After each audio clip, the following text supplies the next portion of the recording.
4 kewajiban setiap muslim dan muslimah. Penulis rahimahullahu ta'ala berkata, I'lam rahimakallah, ketahuilah semoga Allah subhanahu wa ta'ala merahmatimu, annahu yajibu alaina ta'allumu arba'i masailah, bahwasannya wajib atas kita mempelajari 4 permasalahan. Al-ula, yang pertama adalah al-ilmu. Wajib bagi kita mempelajari ilmu agama, wahwa, yaitu mencakup 3 ilmu yang paling mendasar. Yang pertama, ma'rifatullahi azza wa jalla, mengenal Allah subhanahu wa ta'ala, wa ma'rifatu nabiyhi sallallahu alaihi wasallam. Yang kedua, mengenal nabinya Muhammad sallallahu alaihi wasallam, wa ma'rifatu dinil Islam bil adillah. Yang ketiga, mengenal agama Islam dengan dalil-dalil, yaitu berdasarkan Al-Quran dan Sunnah sesuai pemahaman ahli sunnati wal jamaah. As-tsaniyatu, kewajiban kita yang kedua adalah al-amalu bih, mengamalkannya. As-salisatu, kewajiban kita yang ketiga adalah ad-da'watu ilaihi, berdakwah kepadanya. Ar-rabi'atu, kewajiban kita yang keempat adalah as-sabru 'alal adza fihi, bersabar menghadapi kesulitan dan gangguan-gangguan di dalamnya, yaitu dalam menuntut ilmu, dalam mengamalkannya dan mendakwahkannya. Apa dalil 4 kewajiban ini? Syekh menyebutkan 2 dalil, dalil utama dan dalil pendukung. Qala rahimahullah, wad dalilu qauluhu ta'ala, dalilnya adalah firman Allah subhanahu wa ta'ala, bismillahirrahmanirrahim, wal asr, demi masa, innal insana lafi khusr, sesungguhnya manusia benar-benar berada dalam kerugian, illal ladzina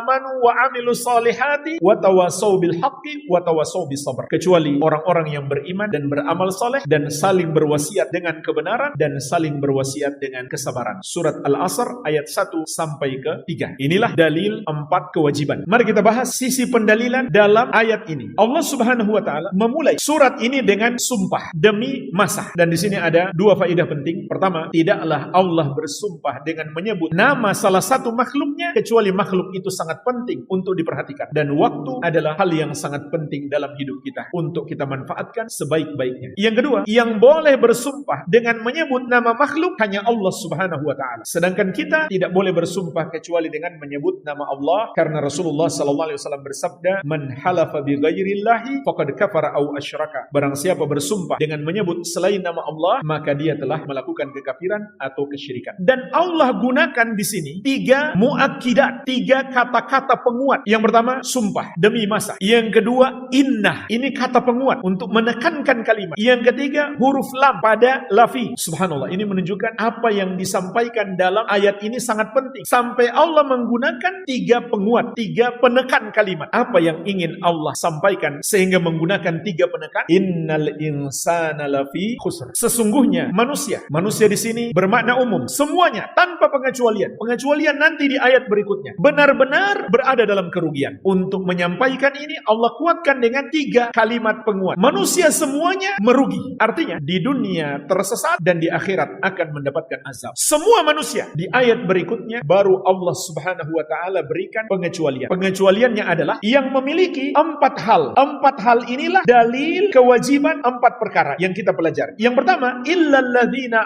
amanu, kecuali orang-orang yang beriman. Dan iman yang benar adalah iman yang dibangun di atas dasar ilmu. Oleh karena itu, di dalamnya terkandung kewajiban menuntut ilmu. Yang kedua, wa amilus shalihat, dan orang-orang yang beramal soleh. Imam Ibnul Qayyim rahimahullah menjelaskan, amal soleh itu adalah amalan yang dilakukan dengan 2 syarat. Yang pertama, atas dasar ikhlas karena Allah. Yang kedua, mengikuti petunjuk Nabi Muhammad sallallahu alaihi wa ala alihi wasallam. Oleh karena itu, amalan yang tidak ikhlas tertolak, dan amalan yang tidak sesuai petunjuk Nabi sallallahu alaihi wasallam tertolak. Kenapa? Karena itu bukan amal soleh. Berarti itu amal yang buruk. Meskipun perasaan kita mengatakan baik, meskipun mayoritas orang berkata itu baik, namun itu amalan yang buruk sehingga Allah tidak terima. Dan amal soleh itu tidak bisa kita realisasikan kecuali berdasarkan ilmu. Yang ketiga, watawasau bil haq, saling berwasiat dengan kebenaran. Berarti dakwah, menyampaikan ilmu yang sudah kita ketahui. Yang keempat, watawasau bis sabr, dan saling berwasiat dengan kesabaran. Berarti wajib sabar. Maka jemaah sekalian, jelaslah ini adalah dalil 4 kewajiban kita dalam hidup. Betapa pentingnya ayat ini sampai penulis rahimahullahu ta'ala menyebutkan, qala Syafi'i rahimahullahu ta'ala, berkata Imam Syafi'i, semoga Allah merahmati beliau, lau ma anzalallahu ala khalqihi hujjatan illa hadhihi surah lakafathu, andai Allah subhanahu wa ta'ala tidak menurunkan hujjah atas makhluknya kecuali surat ini saja, maka itu sudah mencukupi mereka. Maksudnya jemaah sekalian, Andai surat ini saja yang Allah turunkan untuk mengingatkan apa kewajiban kita di dalam hidup ini, maka itu sudah cukup. Karena dalam surat ini sudah terkandung semua kewajiban kita. Namun maksud beliau secara global. Ini 4 kewajiban kita. Menuntut ilmu, mengamalkannya, mendakwahkannya, dan bersabar. Jadi seluruh agama Islam kembali kepada 4 ini. Kita pelajari, kita amalkan, kita dakwahkan, dan kita bersabar. Inilah jemaah sekalian dalil utama. Dalil pendukung. Wa qala al-Bukhari rahimahullahu ta'ala. Berkata Imam Al-Bukhari, babun al-ilmu qabla al-qawli wal amal. Bab ilmu sebelum ucapan dan perbuatan. Penulis rahimahullah ingin menguatkan kewajiban yang pertama, kewajiban menuntut ilmu. Karena ucapan dan perbuatan kita tidak akan benar tanpa ilmu. Karena syarat diterimanya ibadah harus sesuai petunjuk Nabi Muhammad SAW. Gimana agar bisa sesuai petunjuk beliau? Tentu harus kita pelajari terlebih dahulu. Wad dalilu qauluhu ta'ala. Dalilnya, ilmu harus didahulukan sebelum ucapan dan perbuatan. Adalah firman Allah Subhanahu wa ta'ala, fa'lam annahu la ilaha illallah wastaghfir li dzambik. Fa'lam, maka ketahuilah, berilmulah bahwasannya la ilaha illallah, tidak ada yang berhak disembah kecuali Allah, dan mohonkan ampunan atas dosamu. Surat Muhammad ayat ke-19.